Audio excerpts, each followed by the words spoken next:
It's about to be the absolute best time in Florida to plant a garden. So I'm going to go over today some of my picks for this fall, what I'm going to be planting, where I'm going to be planting them, my strategy, my fertilizing, all of those things we're going to go over today. Welcome to the Acreless Homestead. I'm Hannah, and we're a family of 5 living in Central Florida, learning how to grow and raise our own food, preserving and cooking from scratch, all on 8,000 square foot suburban lot. From gardening, beekeeping, and raising chickens to sourdough, cheese making, and food preservation, we're sharing the journey as we learn to build a productive homestead with the space that we have. So fall in Florida is really where the temperatures start to come down. It's that magical time where you get to plant a little bit of warm season crops, a little bit of cool season crops. And it's not like the spring where I feel like everything is so hectic and you got to get it planted right away because the summer's coming. It's going to be too hot for those things to survive. The fall in my mind is kind of where I'm like staging, like I'm planting a little bit at a time. I'm starting out my seeds, a little bit each week. And it's just a really cool time to be planting in Florida. The heat starts to die down. It's more enjoyable to be outside. So I'm very excited for my fall garden. This season, I'm starting a little bit of a new strategy. And so what I do every season is I just map out, the size of my bed, by square feet. So I try and do a little bit of square feet gardening. I'll literally put in each little cube, like which crops I'm going to be planting, sometimes when I'm going to be planting, if there's a staggered approach. And that way I know, and I can actually go right on here. I like this strategy a lot because it's paper, so I can write right on it. I usually post it right up here on my wall so that once this is all the seeds are in, I'll post it up here and I can write in the actual date that I've planted things. It makes it really easy to keep track of. And then I also will keep all the past garden plans with all the dates and any notes that I have. So if there's, it makes it really easy to learn from season to season. Oh, last season I planted my broccoli a little bit earlier and it did really well, or things like that. So I'm learning as I go. But this season I have actually very exciting because I started saving my own seeds. So this season is one of the first seasons that I'm going to get to start new plant starts with those new seeds. So I'm excited to see if they're going to do a little bit better than the ones that I got at the store because they're acclimated to our exact climate already. So first up, I'm doing a little bit of a different strategy this season. So in years past, I just kind of like put whatever wherever, right? I'm doing a little bit of a more strategic approach this season where I'm dividing out each bed into leafy vegetables, fruits, roots, and legumes. So I'm doing a little bit more on purpose crop rotation for nutrients because each one of those things require a little bit different nutrients to grow. And so my plan for the spring then is to rotate each one of those into a new bed. So the first bed out in the front there, I'm going to be putting legumes in that one. So I'm going to be doing some peas and some pole beans. Traditionally, what I'll plant is bush beans for green beans, but I want to get some like A-frame trellises. It's a real long, I think maybe 10 foot, maybe 12 feet. It's a long bed, 2.5 feet wide. So I'm thinking I'll just do kind of like an A-frame trellis all the way down, do peas on one side and pole beans on a different side. I don't know why I do this, but every fall I also like to kind of clean out a lot of my seed containers. At this point, they're just like overflowing. Like if I have random, peas for this instance, I have probably 5 seeds in here, so I'll probably use the rest of those and then continue with, this one's a full seed packet. For the peas, I'm going to be doing the rest of my sugar snap peas. And then I'm going to be doing the Tom Thumb shelling peas. So I have 8 square feet laid out for my peas. I'll probably do half and half depending on how many seeds are in this one. And then for the pole beans, this is a new one to me from Jera's Garden, the Seychelles pole green beans. I'm gonna try those out this season. If I like it, I believe that I can save these seeds hopefully for next year too, if I like the pole beans versus the bush beans. The next bed, I'm focusing on leafy vegetables, so that's gonna be my leaves bed that's gonna require more nitrogen. I'm gonna start with kale. So this is one that I planted last year and had really good success with. That is a Vate's Blue Scotch curly leaf kale. Traditionally the dinosaur kale does really well here. I just don't like to eat dinosaur kale, so I really like this curly leaf kale, and it exploded last year in our garden. So had really good luck with this one before. And I also planted some celery that's going to be in that bed. I already started those seeds. This is the Utah 52 celery. Last season, last fall, I believe I did it was like a red celery. It did well, but it just didn't put on a lot of it wasn't very thick stalks. Like there was a lot of them, but just not very thick. So I ended up just using those for broth. They weren't big enough to really eat on their own, if that makes sense. Okay, so then I'm gonna do 6 square feet just all along the front of that bed with lettuce. These will be direct sow. So I have just bib lettuce, freckles, which is like a romaine lettuce, and then both 2 different varieties of oak leaf lettuce, and then a black seeded Simpson. And those are both loose leaf lettuces. The next bed also has more leaves in it. Starting out with 4 square feet of broccoli. This is one that I saved my own seeds from last year. They went wild and I saved a ton of seeds. So I have plenty here, but these are Southern Snows broccoli seeds, which I'm very proud of. Okay, and then I also have Brussels sprouts. I did well with Brussels sprouts again last year. I do think that part of that was planting the sun hemp cover crop over the summer. I really think that gave the soil a nice boost of nitrogen, and all of the brassicas that were in that bed just exploded. So I'm excited to do that again. I have 2 different varieties and I already started those. Last year I planted the Long Island Improved, and that's from Bucktown Seeds. That one did really well and I got a moderate harvest. Brussels sprouts traditionally can be pretty hard in Central Florida because of the heat. They just don't put on as much, like the Brussels sprouts themselves just don't get as big. Mine were, quarter size, so they're small, but I did get a harvest. And then I'm going to try one new variety from Jera's garden, and this is the Catskills Brussels sprouts. So I have 2 different varieties there, 4 square feet, so I'll do 2 and 2. I have 5 square feet allotted for cabbage.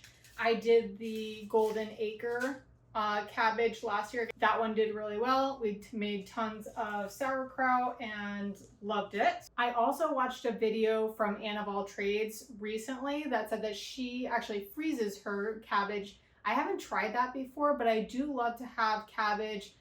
My birthday is the day after St. Patrick's Day, so we always do a boiled dinner, corned beef and cabbage. And so I would love to save some of the cabbage in the freezer. So I'm going to try that this year. I'm going to try something new this year and growing bok choy. I have tried in the past to plant bok choy that I bought from the grocery store, but I haven't tried growing it from seed yet. So I did get some more seeds from Jera's garden. This is the Canton bok choy. So I'm going to try those ones.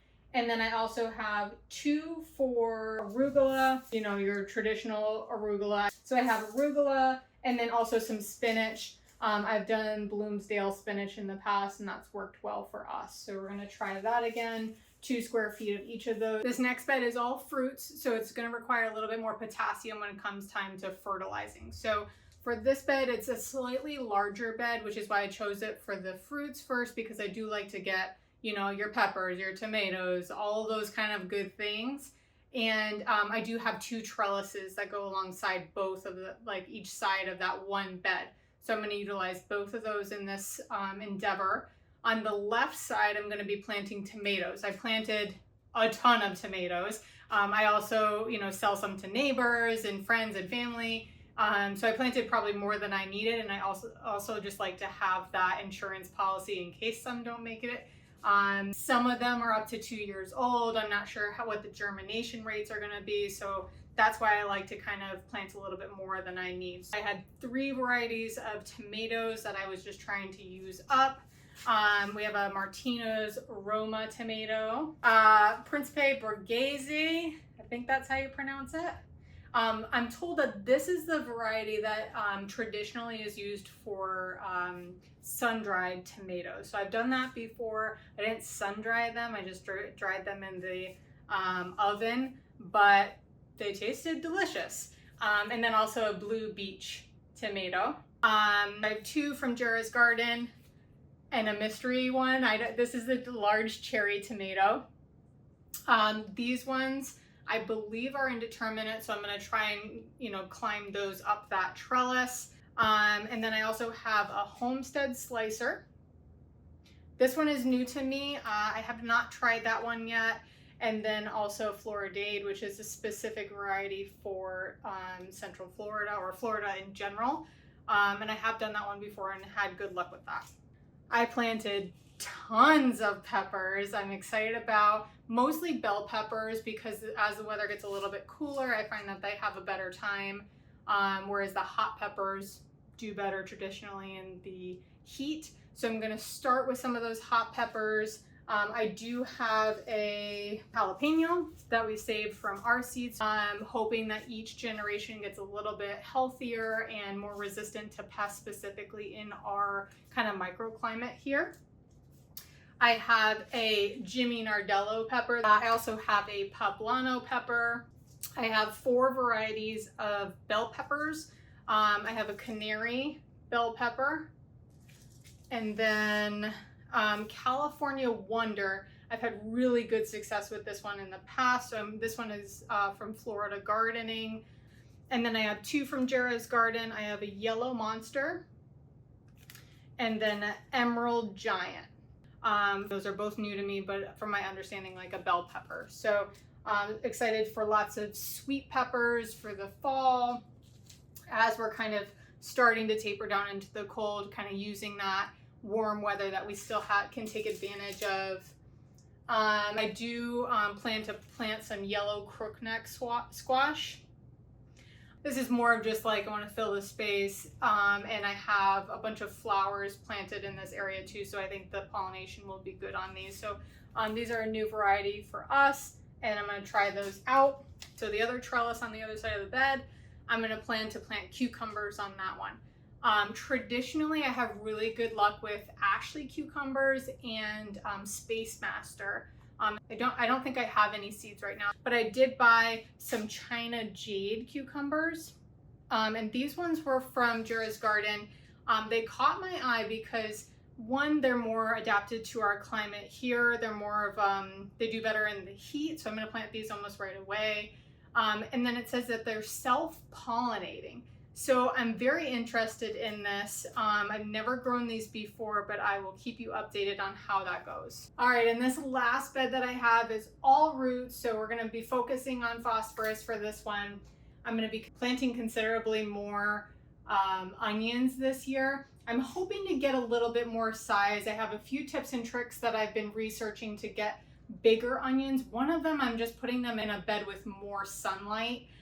And I'm hoping to get on a better fertilizer schedule with those. So another thing that I learned in my research is the bigger that you can get the greens before you put them in the ground, apparently that helps with the bulb size.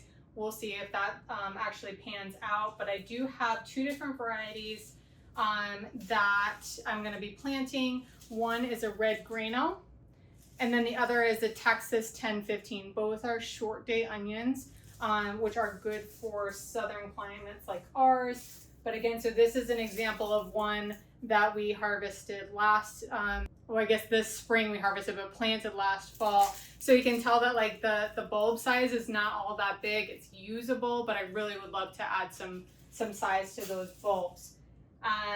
For beets, I have 2 different varieties of beets that I'm going to be trying. Detroit Dark Red, I've had good success with those ones in the past.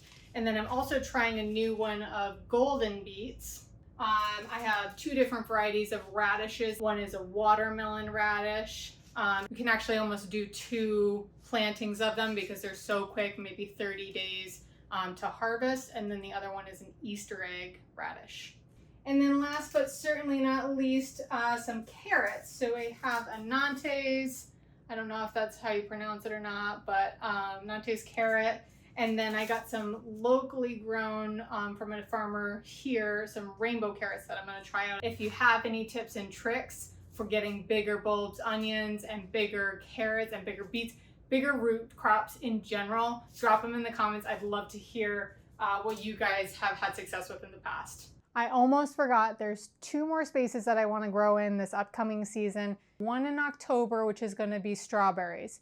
Now in Florida, strawberries are almost treated like an annual, right? So up north, you treat them as a perennial. That still happens in Florida, but in the summer, they have a really hard time. A lot of them struggle and sometimes die. So most commercial growers actually just replace the whole plant every year. I think I may have found a way that I can use the same plants year after year. So what I did last year was I put them in a grow tower. And so my thought with that is that I can kind of move that around because it's on wheels, and that I would be able to move it into a shadier spot during the summer to protect it from that harsh summer sun. So about half of the plants made it.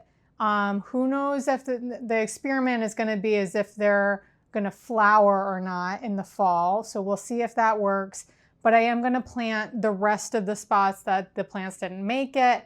I'll put some more starts in there in October. The second one is going to be potatoes.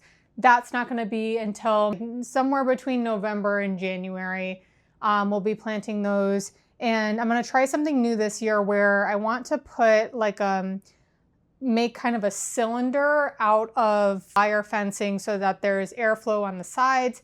And I've seen before where people will put like a layer of straw, a layer of soil, and then the potato starts, and they grow out the sides and up. And then you just kind of add more and more to layer them up. That's something that I'm interested in trying this year. We'll see how it works out. In the past, I had just put them in our raised beds, which yields like okay, but not great. So that's it for today's video. I hope you enjoyed it, and thanks for spending a little bit of your day with us. Next week, I'm gonna set this grow rack up. I already have the lights set up and the fan set up, but I just got this new trays so that I could set up an automated watering system. So next week's video, I'm gonna be going through how I set that up. So be sure to like, subscribe, and follow for more updates, and to check out this video next week.